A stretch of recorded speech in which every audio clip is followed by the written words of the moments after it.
c'était ce week-end à Alger. Énorme actu, des centaines de milliers d'Algériens dans les rues pour accueillir Jacques Chirac. L'atmosphère est à l'euphorie, à la célébration. Évidemment, 90 minutes ne pouvaient pas s'empêcher d'aller voir dans la coulisse et pour vous raconter les petits secrets qu'on cherche à vous dissimuler sur les relations franco-algériennes de ces dernières années. C'est tout de suite dans 90 minutes. Do you confirm that this is a confidential document? La piste, c'est l'une des deux principales qui nous restent, c'est super important. Enregistrer la cassette. Je suis en possession d'un certain nombre de documents que j'aurais voulu. Allô? J'ai pas les infos que tu me demandes. Juste s'en servir pour bluffer. Bon, je les aurai, mais pas tout de suite, quoi. À aucun moment, les choses se sont dites clairement. Ça veut dire qu'il y a une forme de complicité, parce que tu laisses commettre un assassinat, quoi. Merci de me rappeler. Bonsoir et bienvenue dans la rédaction de 90 minutes. Bonsoir, deux sujets au sommaire ce soir. D'abord, Rafik Khalifa, c'est un jeune milliardaire algérien. Il s'achète une flotte de chasse et puis des copains vedettes de la jet set comme vous et moi allons chercher le pain. Pour qui roule Khalifa? Bienvenue sur Khalifa TV. Non, bienvenue sur Khalifa TV. Voilà. Pendant la soirée de Cannes, Emmanuel de Brandt demande au milliardaire algérien à quoi va servir sa télévision. Il m'a regardé, il m'a dit tout est diplomatique. C'est-à-dire Qui est de retisser des liens plus serrés entre l'Algérie et la France en dépensant de l'argent pour créer des projets communs, pour faire des expositions, etc. Et faire un petit peu oublier la mauvaise image de l'Algérie. Évidemment, qu'est-ce que tu veux que je te dise? Chaque fois qu'on parle de l'Algérie, on voit des gens zigouillés, etc. C'est quand même pas... c'est pas sympa. Deuxième enquête, tous les 3 jours en France, un détenu se suicide dans les prisons. Un chiffre en augmentation, alarmant, plus 20% en moins d'un an. Et dans le même temps, les arrestations pour outrage et rébellion à agent se sont multipliées. Ces mêmes jeunes se retrouvent aujourd'hui en prison et souvent s'y accrochent, comme ils disent, c'est-à-dire se suicident. Moi, je dis qu'il s'est suicidé, mais que, en quelque sorte, on l'a suicidé. On l'a poussé à commettre ce geste. Et qu'on n'a rien fait pour quand il a crié, quand il a montré sa détresse en se taillant dans le bras, etc. On n'a rien fait pour l'entendre. Nous avons récupéré donc les effets qu'il portait sur lui, dont le t-shirt. Voilà, qui veut absolument tout dire.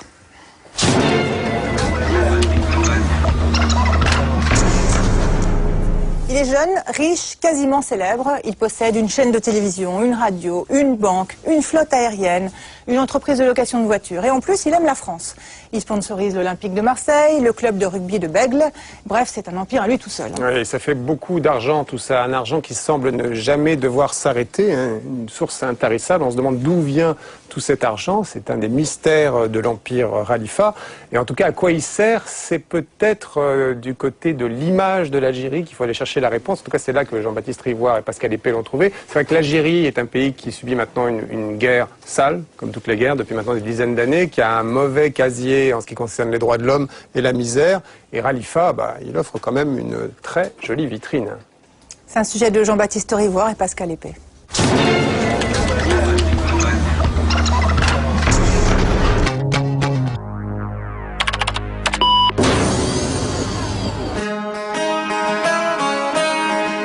Rafik Abdelmoumen Khalifa, 36 ans, algérien, milliardaire. Transport aérien, banque, médicaments, télévision. Jusqu'à ces dernières semaines, Khalifa symbolisait la réussite de l'Algérie. En moins de 10 ans, raconte son site internet, ce docteur en pharmacie algérien a su, en stratège implacable, développer une série d'initiatives qui ont propulsé son groupe au premier rang des entreprises privées de son pays. En septembre dernier, il lance en France Khalifa TV, une nouvelle chaîne de télévision par satellite. Pour fêter l'événement, Rafik Khalifa organise à Cannes l'une des fêtes les plus pharaoniques que la jet set ait connue depuis 10 ans. La soirée se déroule dans sa nouvelle villa, rachetée quelques mois auparavant après avoir été évaluée à près de 30 millions d'euros. En voici quelques photos prises du temps de l'ancien propriétaire. Restaurant, piscine, parc de plus d'1 hectare, un vrai décor de rêve pour recevoir ses amis du cinéma, du show business et de la chanson. Parmi ses invités ce soir-là, le célèbre prince Emmanuel Philibert de Savoie ou Serge de Yougoslavie, mais aussi la nièce du président Bush ou Melanie Griffith, la crème de la jet-set. Au programme de la soirée, concert privé d'Andrea Bocelli et de Sting. Parmi les 300 invités, beaucoup sont venus dans des avions spécialement affrétés par Rafik Khalifa. La plupart sont logés à ses frais dans les plus grands palaces de Cannes. On avait dépensé une fortune pour créer l'atmosphère d'une fête élégante, fortunée, sophistiquée, culturellement correcte. C'était fabuleux, fabuleux. Ce qui était drôle, c'était que le moindre coup d'épaule, on butait dans une star mondiale. C'était Hollywood. La semaine suivante, les photos de la fête font le bonheur de la presse People. Encore inconnu quelques jours auparavant, Rafik Khalifa est le nouveau milliardaire qui compte, et pour cela, il lui a suffi de dépenser un peu d'argent. Il suffit de dépenser 30 millions. C'est à peu près le prix de la fête. Ah, c'était le prix de la fête. Pour organiser une soirée pareille, il a donc fallu de l'argent, mais aussi un certain savoir-faire. L'opération s'est montée en plusieurs étapes. La première, c'est de toute façon d'organiser un truc qui est au bénéfice d'une charité. Alors on trouve la marraine de la charité qui est toujours un peu médiatique. Cette fois-ci, c'est Trudy Styler. Pour Amphar, c'est Sharon Stone ou Elizabeth Taylor. C'est du lourd. Et puis, ça déjà, ça crée un drainage, voilà, un sillon. Quelques autres substars, des sous-célébrités vont filer dans le sillage. Hein. En clair, le milliardaire promet à la marraine, Trudy Styler, de verser une grosse somme d'argent à sa fondation, et la marraine appelle ses amis les stars. Trudy leur a dit, venez, votre présence justifiera un chèque énorme. Ce qui est légitime, je trouve que c'est... Et lui, en versant ce chèque, il était sûr qu'il aurait des stars. Il était sûr d'avoir des stars, oui. Ensuite, on engage des attachés de presse qui font venir, relations publiques, qui font venir la deuxième couche. Et puis pour s'assurer quand même de la matière médiatique pour les journaux, pour les télés, pour le people, les stars, quoi. Ben, si on n'est pas sûr de les avoir, il faut les payer, rubis sur ongle. Ça oscille entre 15 et 30 000 euros pour la présence. Hein. Mais c'est marrant, il a vraiment loué une foule, quoi. Et ce soir-là, Rafik Khalifa est si fier de sa foule qu'il l'a fait défiler sur la terrasse de sa villa pour enregistrer des spots publicitaires pour sa télévision. Hello, Khalifa TV! I'm Heidi Klum and I'm very excited to be one of the first one to be on your show. Dans le casting, la nièce du président Bush, mais aussi quelques célébrités francophones. Bienvenue sur Khalifa TV. Non, bienvenue sur Khalifa TV. Voilà. Hervé Bourges, ancien président de TF1, de France Télévisions et du Conseil supérieur de l'audiovisuel. Bienvenue à Khalifa TV. Bienvenue au moment où, en 2003, s'annonce l'année de l'Algérie en France. Tiens, Khalifa TV aurait-elle un rapport avec l'année de l'Algérie en France, cette manifestation officielle destinée à améliorer l'image de l'Algérie? Pendant la soirée de Cannes, Emmanuel de Brandt demande au milliardaire algérien à quoi va servir sa télévision. Il m'a regardé, il m'a dit tout est diplomatique.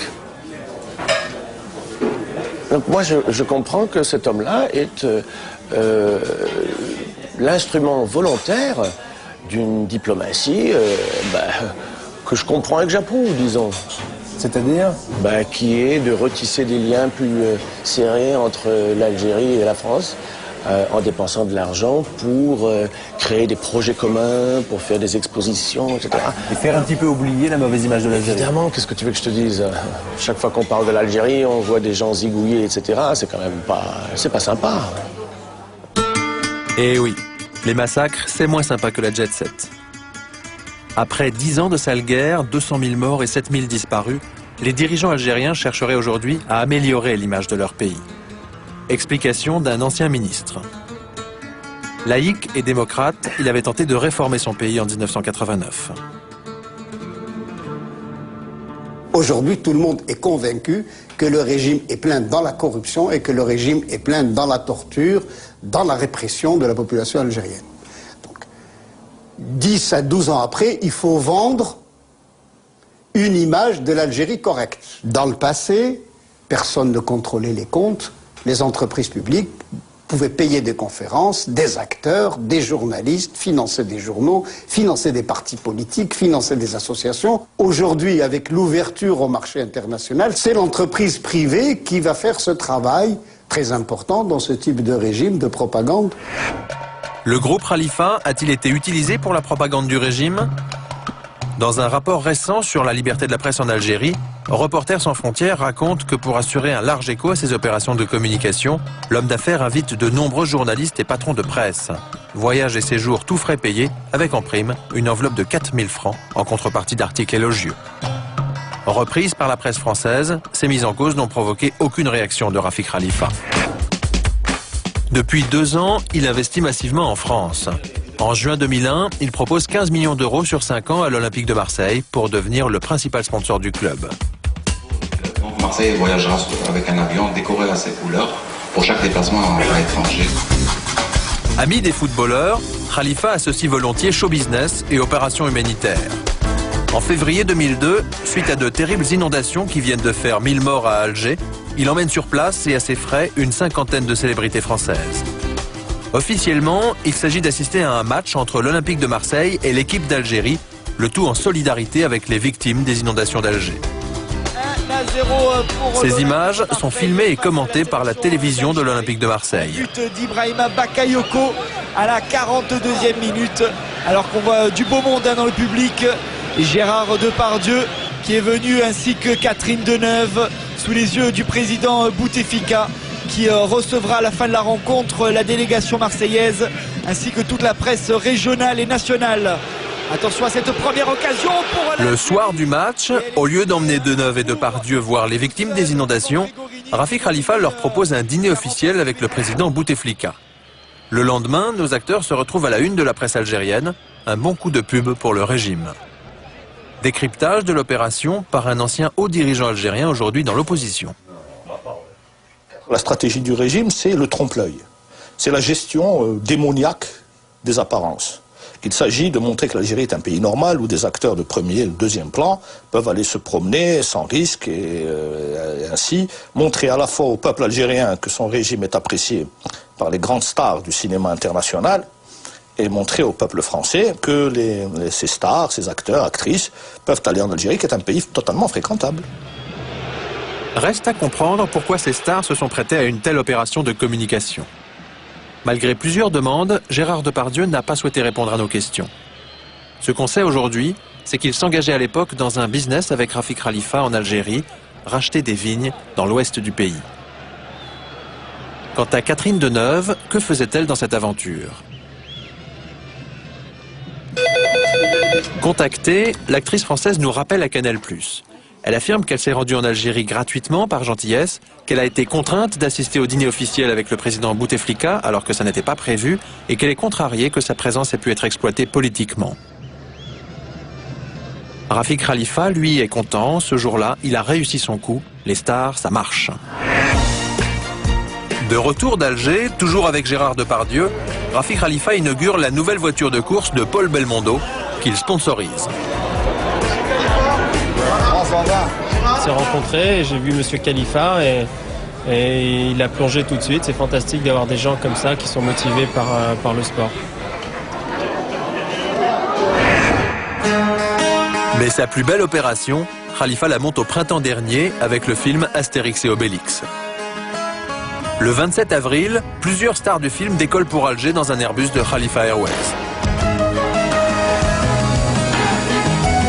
Sur place, un convoi officiel les emmène vers une luxueuse résidence gouvernementale.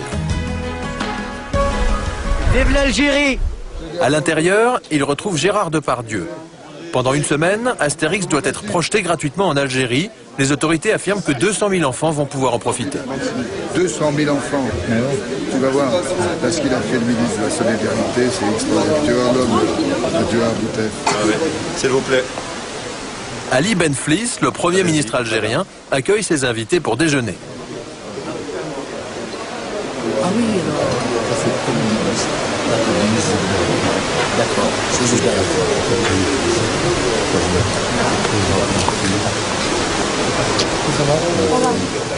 À la table d'honneur, entre Marek Alter et Gérard Depardieu, le général Belrire, numéro 2 du régime.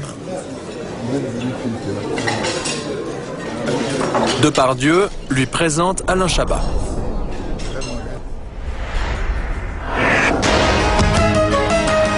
L'après-midi, nos acteurs dévoilent l'opération Astérix à la presse algérienne.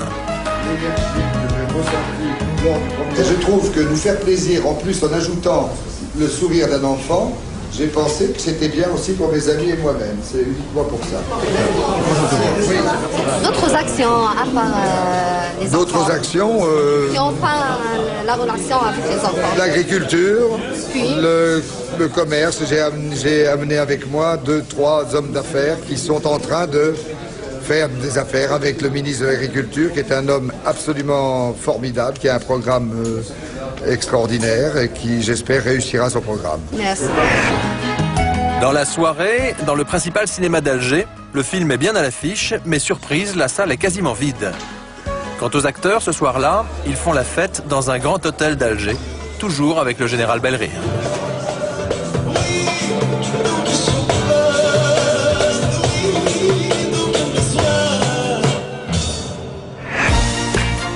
Et rien ne semble arrêter notre milliardaire.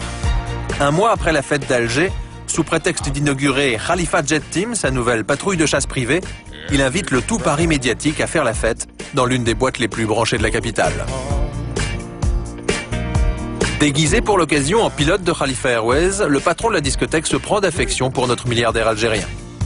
C'est un vrai seigneur parce qu'il donne sans compter. Là, Sicile, Muriel Robin, avec Paul Belmondo et évidemment Josiane Balasco. Plutôt fier de ses invités, Tony Gomez nous les présente. Koumen. La fille est nulle, c'est tout. Je sais pas, j'ai secoué la couette, c'est tombé.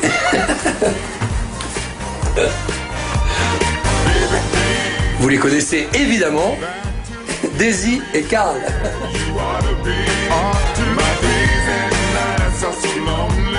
Célébrité du PAF, star de cinéma, pour beaucoup d'observateurs, la démesure des fêtes de Rafik Khalifa vise à compenser un certain complexe algérien. Parmi tous ces gens qui tiennent le pouvoir aujourd'hui en Algérie, il y a profondément un état d'esprit de coloniser. En réalité, ce sont des gens qui veulent payer très cher pour paraître blancs, je m'excuse la terminologie, et qui pensent que le blanc évolué, que le blanc moderne est un blanc qui se met en string, qui fréquente les boîtes de nuit, et qui boit beaucoup, qui est très corrompu, qui claque de l'argent un peu partout, et ils pensent que c'est comme ça qu'on les prendra pour une république moderne, comme ils disent. Et voilà, ils pensent qu'une république moderne a cette image. C'est pas de leur faute, c'est parce que souvent la république corrompue leur a donné cette image. C'est ça, hein. Moi, en tous les cas, quand j'étais ministre, j'ai entendu ça longtemps. Pourquoi, pourquoi ne dépensons-nous pas d'argent pour nous montrer comme des blancs? Et quand on leur expliquait que ce n'était pas ça leur rapport au monde occidental, ils ne comprenaient pas.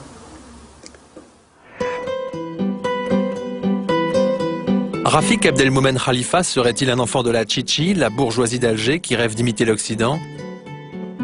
Comment a-t-il pu réaliser en quelques années seulement un chiffre d'affaires de plus d'1 milliard d'euros et faire autant de business dans un pays entièrement contrôlé par les militaires?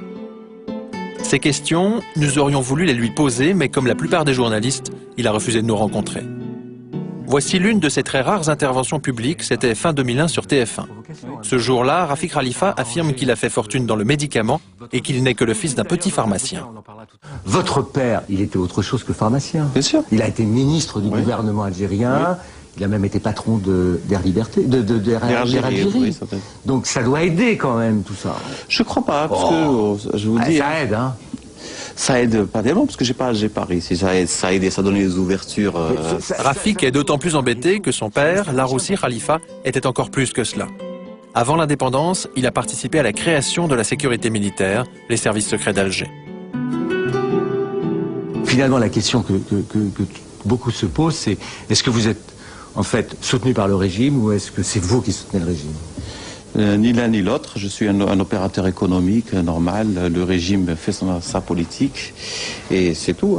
Il y a plusieurs parties. Officiellement, donc, Rafik Khalifa serait un chef d'entreprise ordinaire. Je pose ces questions parce que les rapports entre l'État et les entreprises... Mais pour cet entrepreneur français qui vit à Alger, il est impossible de faire autant d'affaires en Algérie sans être soutenu par les plus hauts dirigeants. Quand on voit l'entreprise qu'il a créée dans des secteurs aussi différents et aussi sensibles que le médicament, que le transport aérien, que la communication, ça ne peut pas se faire autrement qu'avec l'appui des militaires en place, avec l'appui de tous les gens qui ont profité de l'indépendance. Et notre entrepreneur va plus loin. Pour lui, il y a quelque chose qui cloche dans la biographie officielle de Rafik Khalifa, qui affirme que sa fortune s'est faite uniquement en important des médicaments. Dans le secteur du médicament, c'est absolument impossible de pouvoir mettre une réserve financière suffisamment importante pour pouvoir créer un groupe comme ça. C'est absolument pas possible et tous les gens de la profession pourront vous le confirmer. Cette analyse est partagée aujourd'hui par les services secrets français. Dans un rapport confidentiel publié en octobre par le Canard enchaîné, la DGSE estime que le maintien en vie et même la bonne santé apparente du groupe Khalifa ne peuvent s'expliquer que par un soutien financier extérieur ou par des activités autres que celles officiellement mentionnées. Et cet argent, la provenance indéterminée, Khalifa va s'en servir pour aider des stars du paysage audiovisuel français. Depuis 1997 sur Canal+, Carl Zéro s'est fait remarquer en diffusant dans son vrai journal plusieurs enquêtes mettant en cause la sécurité militaire algérienne dans des massacres. Qu'est-ce que vous pourriez faire en tant que ministre des Affaires étrangères si vous découvriez que la sécurité militaire algérienne a eu quelque chose à faire avec ces massacres? Nous n'avons pas été devant cette situation. Dans ce cas-là, vous faites quoi? C'est une hypothèse. C'est une pure hypothèse. Et je vous le répète, tout ça a fait l'objet d'un examen méthodique. Début 2002, Carl Zéro a des soucis financiers avec son vrai papier journal. En dépit de ses positions sur l'Algérie, Rafik Khalifa décide alors de l'aider. Il acquiert 9% du capital du titre lancé par Carl Zéro. Il en devient l'actionnaire pendant quelques mois. Et notre milliardaire algérien ne s'arrête pas là. En septembre dernier, il lance en France Khalifa TV, sa chaîne de télévision par satellite. Comme si elle avait reçu un feu vert politique des autorités françaises, la chaîne commence à émettre sans même attendre l'autorisation du CSA. Pour alimenter sa grille, Khalifa TV propose d'importantes sommes d'argent à la plupart des agences audiovisuelles parisiennes. Beaucoup sont désormais en contrat avec la chaîne.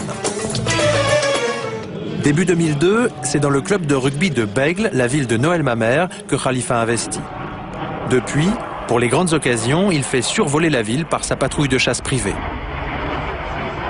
Mais fin septembre, invité à un match en présence de Rafik Khalifa, Noël Mamère refuse de s'y rendre et prend publiquement ses distances à l'égard du milliardaire algérien. Il y a un monsieur qui est proche du régime algérien, que j'ai toujours condamné pour ses tortures, pour la manière dont il traite les Kabyles et ses minorités, pour cette participation active comme celle du général Nézar à des tueries. Et cet homme, qui est un très riche Algérien, est un des soutiens de ce régime. Parmi les piliers du club, Gérard Depardieu, l'associé de Rafik Khalifa. Quand Mamère attaque le milliardaire, c'est l'acteur qui répond. Je pense que Bègle, il leur manque 5-6 matchs ensemble pour avoir, mais ils ont une équipe très forte. C'est dommage qu'ils aient un maire aussi con, mais enfin, il y a des bons présidents. Parce que c'est un maire raciste comme ça qui parle en 2002 de choses pareilles, enfin bref. Il a peut-être chié dans son froc en velours. Sur le coup, je suis tombé de l'armoire de voir qu'il pouvait faire preuve de tant d'excès. Je ne connais pas Depardieu, je ne l'ai jamais rencontré, il ne m'a jamais vu. Donc je trouve que l'excès de Depardieu correspond bien à ce qu'il est dans les affaires. C'est quand même un garçon qui n'hésite pas à aller soutenir un nationaliste dangereux qui s'appelle M. Messiar en Slovaquie, qui n'hésite pas à serrer la main de Fidel Castro, qu'il appelle mon ami Depardieu, et à investir dans le pays de ce qui est quand même un dictateur, et qui maintenant vient s'acoquiner avec M. Khalifa et avec les généraux. Parce que le lendemain du match, c'est pas moi qui le dis, c'est le journal El Watan, Depardieu a pris un avion de Khalifa Airways, est allé à Tlemcen pour visiter les nouveaux vignobles qu'il avait achetés. Je vous rappelle que ces vignobles, il peut les acheter, mais l'État algérien a 40% des intérêts. Et le journaliste Del Watan raconte que Depardieu a demandé à ses amis de le rejoindre sur la photo avec cette déclaration qui en dit long sur son sens de la philanthropie. Venez les gars, il y a du pognon à prendre. Si c'est ça la philosophie de Gérard Depardieu, c'est la sienne, mais c'est pas la mienne. Quelques jours après cet incident, Khalifa TV s'en prend à son tour aux députés français. L'actualité, disons-le, pour aujourd'hui, puisque vous aurez remarqué que depuis pratiquement 15 jours, le plus grand escroc, et je le dis et je l'assume, de la politique en France, il a pour nom, on va le citer, Noël Mamère. Charlot notoire, je suis désolé d'employer le terme Charlot parce que Charlie Chaplin, lui, c'était un grand monsieur. Bien Noël Mamère, lui, il veut se relancer. C'est vrai qu'il veut relancer les scores minables qu'il a fait lors des élections de son parti, lors des élections présidentielles. Et voilà, ça continue comme ça pendant 5 minutes. Suite à cet éditorial diffamatoire et aux protestations du député français, le CSA envoie une mise au point à Khalifa TV. Vous savez qu'à la suite de cette démarche, d'une part, Khalifa TV a interrompu ses émissions en attendant d'obtenir le conventionnement, et d'autre part, nous a fait savoir qu'il y avait une nouvelle personne qui était chargée de la direction de l'information, que cette personne veillerait à ce que les règles d'équité, de traitement des différents courants de pensée, de pluralisme, d'honnêteté de l'information... Malgré l'incident, le CSA autorise Khalifa TV à émettre et à diffuser de l'information depuis la France. Pour annoncer la bonne nouvelle à la population, Gérard Depardieu achète une page de pub dans Libération. Je me réjouis de la liberté redonnée à la chaîne KTV de pouvoir émettre pour le bien de tous mes amis d'Algérie. Bonsoir. Autrement dit, qui a pour habitude... En décembre, avec l'aide de journalistes et d'une présentatrice météo de France 3, KTV commence à diffuser des émissions sur l'année de l'Algérie en France et des débats de politique internationale. À la même époque, la patronne de Khalifa TV accueille une équipe de Plus Clair, l'émission média de Canal+, pour visiter la rédaction et présenter sa ligne éditoriale. Je ne suis pas une agence de communication, moi je suis une chaîne de télévision, et à partir de là, tous les courants auront, selon tous les quotas traditionnels fixés, je dirais, dans la réglementation de l'audiovisuel, bien tout le monde aura droit à la parole. Pour tenter d'évaluer l'indépendance de la rédaction à l'égard d'Alger, nous avons regardé comment elle réagissait en cas d'événement embarrassant pour le régime. Premier exemple, le 23 décembre dernier. À la une du quotidien Libération, le témoignage d'un ancien officier de la sécurité militaire qui affirme que les moines de Tibérine, assassinés en Algérie en 1996, avaient été enlevés sur ordre d'Alger. Le soir, la plupart des JT français prennent le scoop au sérieux, mais pas Khalifa TV qui décide de ne pas évoquer l'affaire à l'antenne. Deuxième exemple, le 12 janvier dernier. Pour la deuxième fois en une semaine, des opposants algériens manifestent à Paris. Ce qu'ils dénoncent, c'est la façon dont les manifestations kabyles sont réprimées depuis 2 ans en Algérie. Au printemps 2001, une centaine de manifestants avaient été abattus en quelques semaines par les forces de l'ordre. Sur ces images, tournées par un vidéaste amateur, les gendarmes s'en prennent aux manifestants kabyles avec l'aide de mystérieux civils. Parmi les manifestants abattus, beaucoup sont tués par des tirs tendus des gendarmes.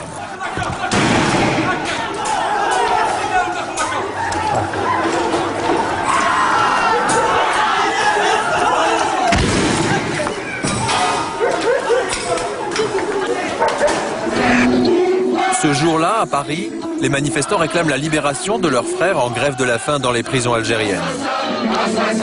Sur la tribune, le ton est très critique envers l'année de l'Algérie en France, une opération soutenue par le groupe Khalifa. L'Algérie est mon pays. Je suis fier aussi de faire l'année algérienne, mais pas cette année. Cette année de la honte. Cette année qui exhibe des milliards de dollars. Cette année qui exhibe la politique qui assassine. Comment j'ai dit le pouvoir français peut accueillir en France, sur le sol français, cette Algérie? Je croyais que c'était un pays de la liberté. Des milliers d'Algériens qui manifestent à Paris, logiquement cela devrait intéresser Khalifa TV. Merci d'être avec nous pour un nouveau tour d'horizon de l'actualité. Les derniers développements... Mais le soir, alors que certaines chaînes françaises évoquent l'événement, surprise, le journal de KTV n'en dit pas un mot. L'Algérie n'est évoquée qu'au milieu du journal, notamment à propos d'une expo organisée dans le cadre de l'année de l'Algérie en France. Comment prolonger la rencontre privilégiée entre deux hommes d'État, l'émir Abdelkader et Napoléon III? À la suite de cette affaire, nous avons demandé aux responsables de la rédaction, dont certains sont des professionnels expérimentés, pourquoi ils n'avaient pas parlé de la manifestation des Kabyles. Ils n'ont pas souhaité s'exprimer devant notre caméra. L'absence de Khalifa TV le jour de la manif est d'autant plus étonnante que dans la rue, les jeunes avaient des choses à dire, notamment sur les rapports entre la France et l'Algérie. On dit souvent que la France n'intervient pas en Algérie. Allez dans le sud algérien, vous verrez que la France est présente, et bien présente. Personne ne dénonce les agissements du pouvoir. Mais dans le sud algérien, ils sont bien là. Pour signer les contrats en millions de dollars, en milliards de dollars, ils sont toujours là. Ce sera toujours pareil. Le 6 novembre dernier, l'année de l'Algérie en France est présentée officiellement à Paris.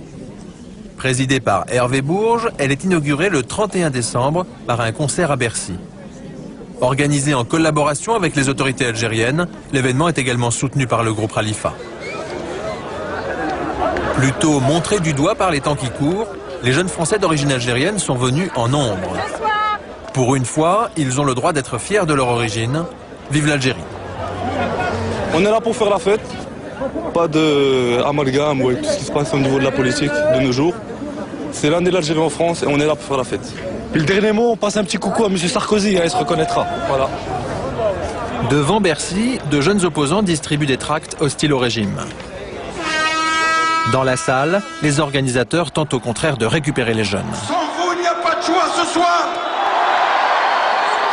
Sans vous, il n'y a pas de bonheur ce soir.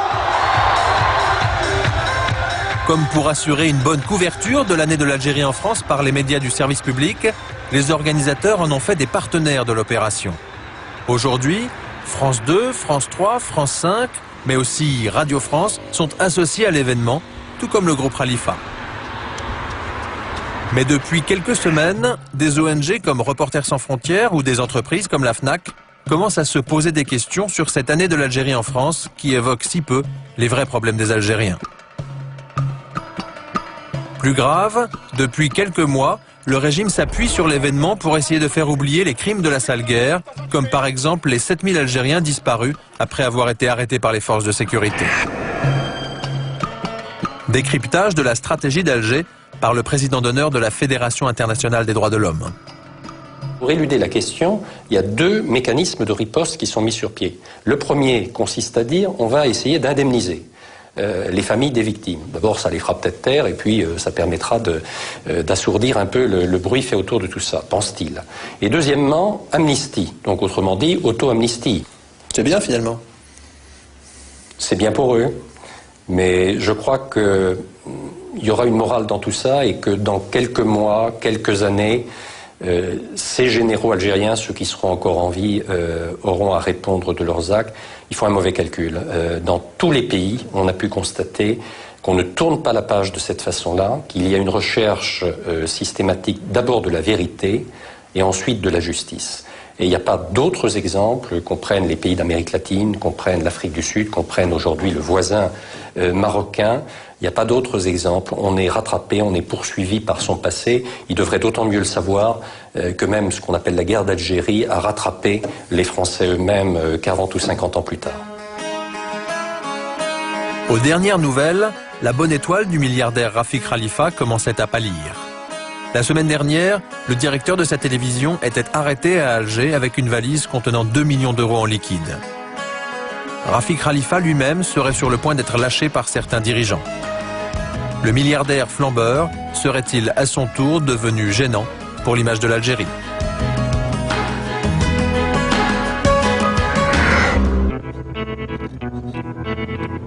Pour enquêter en Algérie, notre équipe a travaillé clandestinement.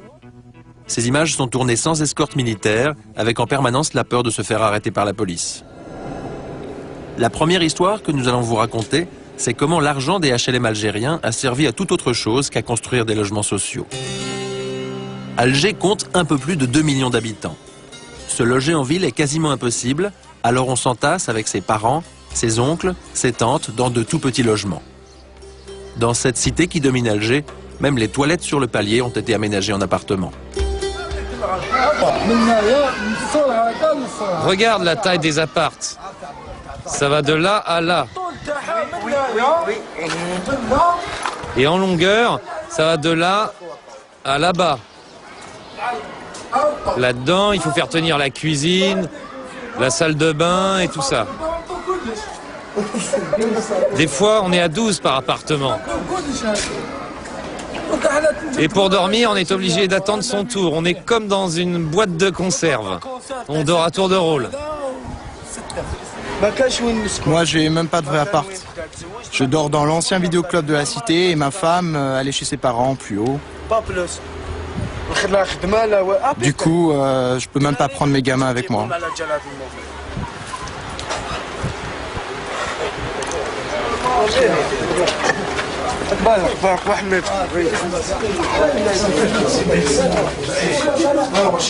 Voilà, ça c'est la petite banquette où je dors. Et ça c'est ma guitare. On chante des poèmes sur la vie, sur ceux qui nous ont trahis.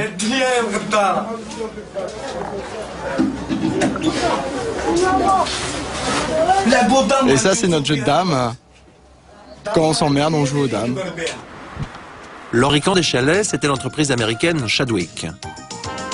En 1993, elle parvient à convaincre Alger d'acheter une première tranche de 400 logements préfabriqués. Les chalets sont installés à la résidence du Club des Pins, où vivent les protégés du gouvernement. En 1994, la presse d'Alger révèle que l'opération a été en partie financée grâce à l'argent des petits épargnants de la CNEP. C'est le scandale. Un journal algérien calcule le nombre de logements sociaux qu'on aurait pu construire avec les millions de dollars des chalets américains. Pour la même somme à l'époque, ça aurait permis à la fois de construire 2500 logements alors que la demande est extrêmement forte des épargnants, mais et aussi de créer des dizaines de milliers d'emplois pendant au moins une année, quoi, le temps de construire ces 2500 logements. Et l'étude était très sérieuse, hein, elle n'a jamais été contestée. Et cette affaire des chalets est symbolique du fonctionnement plus global de l'économie algérienne. Plutôt que de fabriquer sur place les produits dont la population a besoin, les hauts responsables militaires préfèrent les importer de l'étranger, car étonnamment, cela leur rapporte plus d'argent. Sur le port d'Alger, le tiers des marchandises arrivent de France. Pour les faire entrer en Algérie, il a souvent fallu payer des commissions à des intermédiaires. Un patron français nous explique comment ça se passe. Concrètement, on va vous dire, voilà, vous êtes présélectionné, vous avez de bonnes chances d'y réussir. Maintenant, il vous faut un petit coup de main supplémentaire, parce que vous comprenez, vous n'êtes pas le seul, il y en a un autre. Il faudrait qu'on se voit, qu'on en discute, donc on en discute. Et puis la finalité, ça veut dire combien? Bon, en général, c'est, je dirais, une dizaine de pourcents. C'est une dizaine de pourcents. 10% du montant des importations, 1,5 milliard d'euros par an, partirait donc chaque année dans la poche des hauts dirigeants du régime. L'argent leur est versé directement sur des comptes à l'étranger et en devises, s'il vous plaît. Analyse d'un banquier américain, spécialiste de l'Algérie. L'intérêt de ce système, c'est que cela vous permet de faire sortir votre argent d'Algérie. Si vous fabriquez des produits sur place, vous pouvez prélever des commissions, mais l'argent vous sera versé en dinars et cela n'intéresse personne. Ce qu'ils veulent, ce sont des euros. Un système pervers qui handicape les entrepreneurs algériens, mais aussi la population, car les produits importés sont plus chers. Allô ? En 1997, Ahmed Bouakaz, un homme d'affaires algérien installé en Belgique, va tenter de remettre en cause le système. Il envoie en Algérie du lait moins cher que Nestlé, Candia ou Régilet, les fabricants européens qui dominent le marché avec la bénédiction des autorités. Une étrange campagne de presse est alors lancée contre notre homme d'affaires, notamment par le journal du général Betchin, un puissant dirigeant impliqué dans les affaires. La rumeur affirme que le lait de Ahmed Bouakaz n'est pas conforme, tout est fait pour jeter la suspicion sur sa marchandise. Le lait se retrouve donc bloqué sur le port d'Alger, avec interdiction de pénétrer sur le territoire algérien. Notre homme d'affaires est dégoûté, il comprend qu'il dérange un gros importateur qu'il soupçonne d'être lié au général Betchin. Celui qui importe 2000 tonnes de lait, c'est pas un type qui mange des sandwichs à midi, hein. C'est quelqu'un qui a les moyens, qui a des journaux, qui a une presse derrière lui. Et donc là, vous allez voir le général Betchin? Je vais voir, par l'intermédiaire de personnes, Monsieur Betchin, effectivement, qui est un monsieur qui m'a très bien reçu. Je lui ai expliqué quasiment ma vie, en lui disant, je suis parti à l'âge de 7 ans en Belgique, et voilà comment j'ai vécu, voilà comment j'ai travaillé, voilà comment j'ai réussi, et voilà, et voilà, et voilà. Il m'a pris en sympathie. Le général Betchin use alors de son influence pour débloquer le lait d'Ahmed Bouakkaz. L'homme d'affaires pense que tout est réglé, mais quelques semaines plus tard, les intermédiaires du général le recontactent à Bruxelles. C'est après que mon lait soit débloqué que ces gens, j'appellerais ce groupuscule de gens, est venu me dire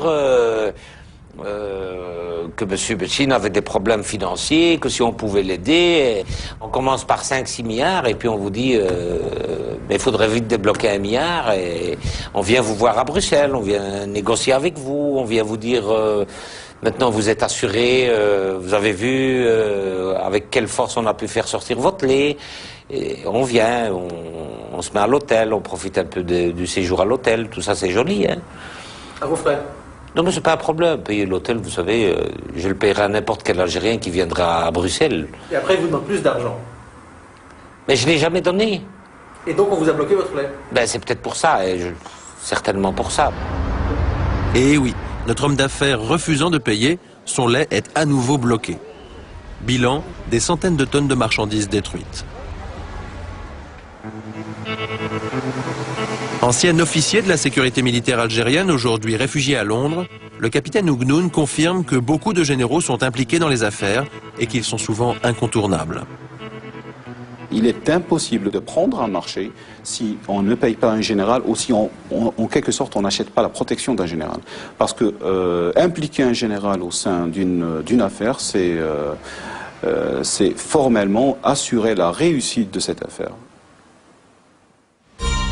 Une économie largement basée sur l'importation, un pays où 40% de la population vit avec moins de 2 € par jour. Dans cette cité des hauteurs d'Alger, les jeunes ont perdu depuis longtemps l'espoir que les choses changent en Algérie.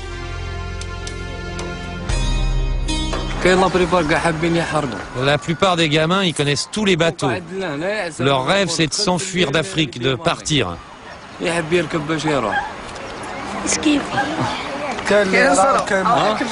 Alors la nuit, dans le port, ils montent clandestinement sur les bateaux pour essayer de s'enfuir. Il y en a qui sont partis et qui sont revenus, d'autres qui sont arrivés jusqu'en Espagne. Moi, j'ai pas envie de rester ici. J'ai vraiment pas envie de rester en Algérie.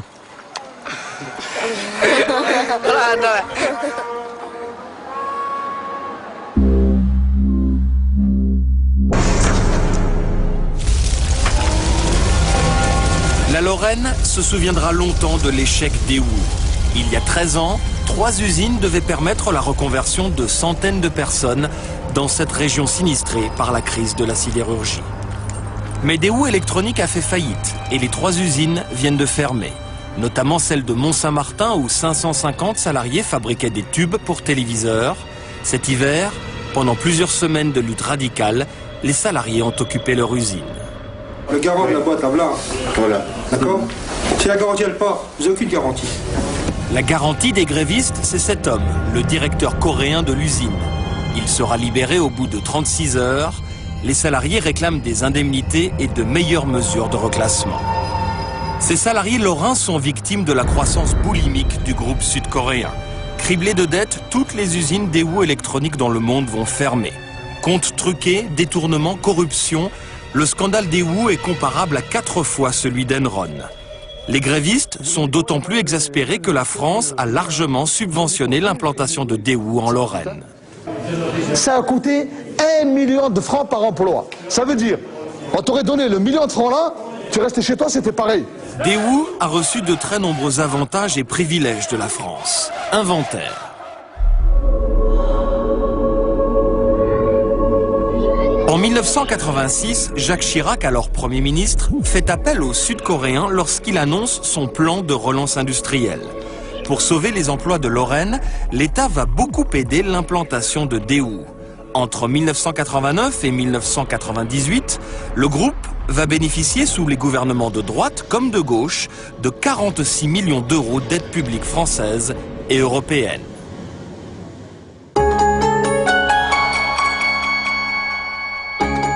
La France va aussi entretenir des relations étranges avec Kim Woo-chong, le sulfureux PDG de Daewoo. On le surnomme Chairman Kim, le patron Kim. Un temps génie des affaires, il a bâti un empire avec 200 000 employés. Électronique, automobile, textile, aucun secteur ne lui échappe. Mais Chairman Kim est rattrapé par la justice coréenne pour corruption. Il a versé 19 millions d'euros de pots de vin au président de la République sud-coréenne. Scandale national. Monsieur Kim aurait également détourné entre 20 et 35 milliards d'euros. Il est condamné à 2 ans et demi de prison, mais il disparaît à l'étranger avec la caisse. On le soupçonne de s'être réfugié dans sa luxueuse villa, près de Nice. À 10 000 km de chez eux, 3 syndicalistes coréens de Daewoo viennent traquer leur ancien patron.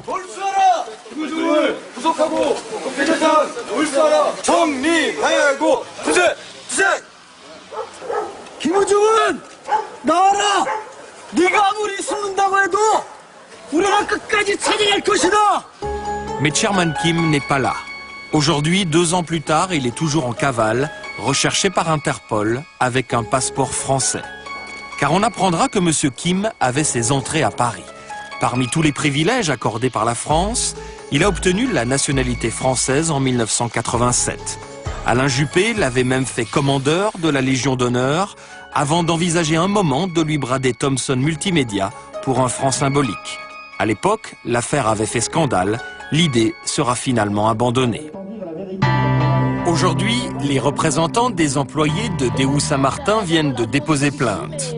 Dans les ordinateurs de l'usine, ils ont découvert que Daewoo aurait ouvert au nom d'une 50aine de salariés, mais à leur insu, des comptes bancaires à l'étranger.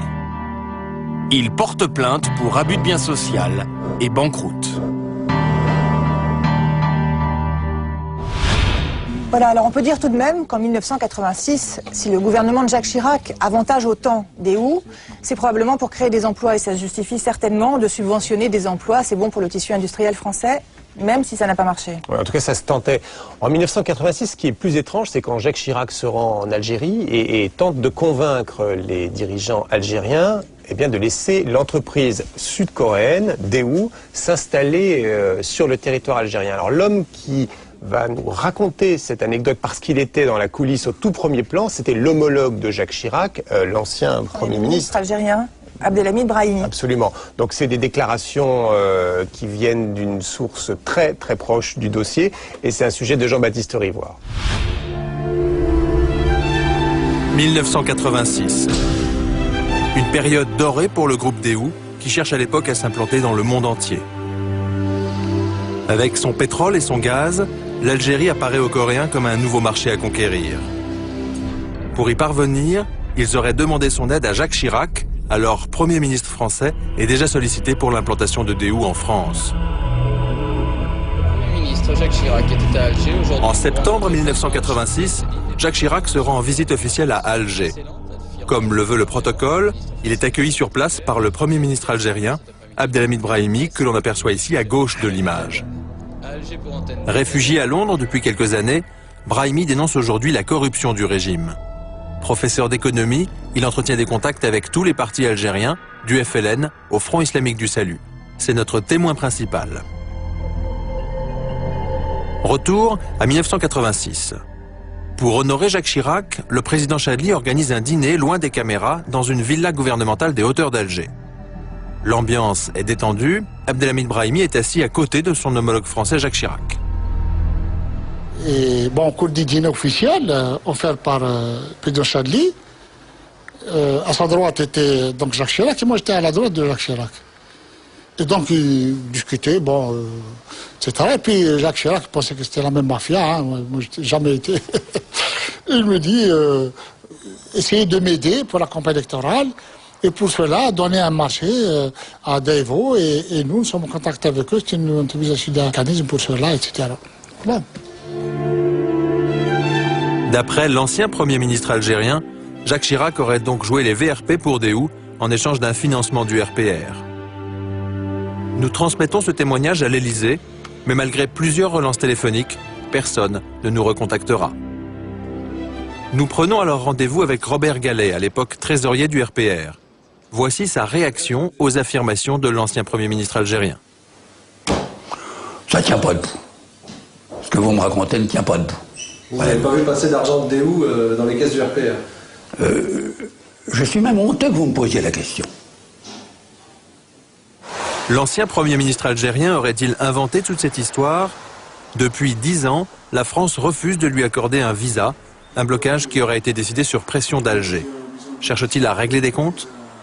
Non, je l'ai entendu de la bouche de M. Chirac, hein, je n'ai pas inventé. Hein, moi, je n'ai rien contre M. Chirac. Je n'ai rien contre lui. Absolument rien. Absolument rien. En 1996, une publication spécialisée affirme elle aussi que Jacques Chirac est à l'origine du développement de Déhou en Algérie. Le rôle d'une banque marseillaise est également évoqué. Nous rencontrons l'un de ses anciens dirigeants. Proche du RPR, il était en 1986 le trésorier de l'association des amis de Jacques Chirac. Je ne suis pas certain que Déhou ait financé le RPR. Je vous laisse la responsabilité de ce que vous dites. Bon, je sais que simplement que Déhou est venu s'installer en France vers ces années-là et que Déhou a obtenu, comme n'importe quel étranger venant en France, des subventions régionales ou même nationales, puisque les investissements se faisaient dans une région en difficulté qui était la Lorraine. Après ça, alors, s'il y a des commissions qui sont versées à des partis politiques, ça ne me paraît pas tolérable. Dans cette affaire, nous avons cherché à contacter Kim Woo-chong, l'homme qui dirigeait Déhou en 1986. Mais il est toujours en fuite après sa condamnation pour corruption en Corée du Sud. Ce qui est sûr, c'est qu'après la visite officielle de Jacques Chirac en 86, le numéro 2 du régime algérien va s'activer en coulisses pour favoriser l'arrivée de Déhou. Il s'agit du général Belrire, un proche des hauts dirigeants du RPR. Témoignage d'un de ses anciens collègues du gouvernement aujourd'hui installé en France. Frère dit Déhou est une société importante et ce serait très intéressant de lui faciliter la tâche. Les autorités organisent notamment des forums rassemblant la crème des hauts fonctionnaires algériens et des représentants de Déhou. Cet ancien patron de banque publique algérienne a participé à ces drôles de réunions destinées à préparer l'arrivée de Déhou en Algérie. Toutes les entreprises publiques sont invitées à déléguer des représentants. J'assiste moi-même à une de ces forums qui était plus une manifestation vide de sens, une sorte de bulle de savon de marketing qu'autre chose. Dans l'entourage de notre banquier, tout le monde affirme que ce sont les Français qui ont insisté pour que Déhou puisse s'installer en Algérie. À l'époque, on nous dit c'est Chirac qui a demandé à Belkheir, même pas à Chedli d'ailleurs, de prendre en considération Déhou dans l'investissement en Algérie. Après 1986, les affaires de Déhou deviennent rapidement florissantes. L'entreprise est même confiée au fils du patron de la sécurité militaire, l'un des généraux les plus influents du pays. Depuis, Déhou est l'une des marques automobiles les plus vendues en Algérie.